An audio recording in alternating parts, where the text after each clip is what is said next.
For the last 37 days, our universities have been in a situation that has stalled in terms of education. There is nothing happening in our universities because of the lecturer strikes and also the non-teaching staff strike that is ongoing. And it seems the government has totally abdicated its duty because we do not see the urgency on the side of government when it comes to handling the strike that is currently ongoing in our universities. And it is very appalling. And to make the matter worse, we have seen in the recent past that the government has now started threatening UASU and Kudheiha. Yet what they are asking for is the government to honor what the government has already signed in the past. And we are demanding and asking. The money that the lecturers are requesting and the members of Kudheiha is 7.9 billion Kenya shillings, which is covering up for several years.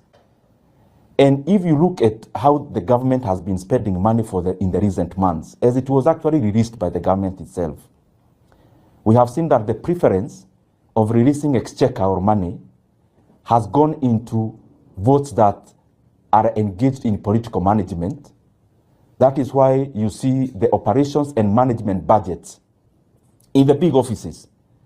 For only 2 years in the financial year, they had already exhausted money for the entire half of the year. So the country is very eager to fund political management and to fund political barazas like the one we've been seeing in the name of empowerment, but they cannot find 7.9 billion shillings to honor a CBA that is already in place, as signed through UASU and Kudheiha. And therefore we are asking the ministry concerned, the Ministry of Education, and especially the part that handles the higher learning, and also the National Treasury, please stop taking our universities into a circus. We need this money sent, we need the arrears paid to the beneficiaries so that our institutions of higher learning can go back to business as usual. And it is disappointing to see that there seems to be no urgency. No one in government is even aware, so to say, that there is a strike ongoing in our universities. It is very, very disappointing. And we need this to be resolved because the government has money. They need to drop the lethargy. They need to drop allocating money to non-priority areas because education remains an important segment of our society. In the same note, Kenyans must have noted that some of our schools actually closed earlier than anticipated in regards to JSS and higher and senior secondary.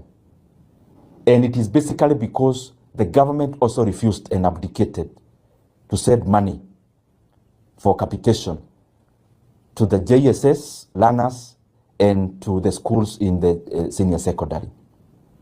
And I'm wondering, what is then the priority?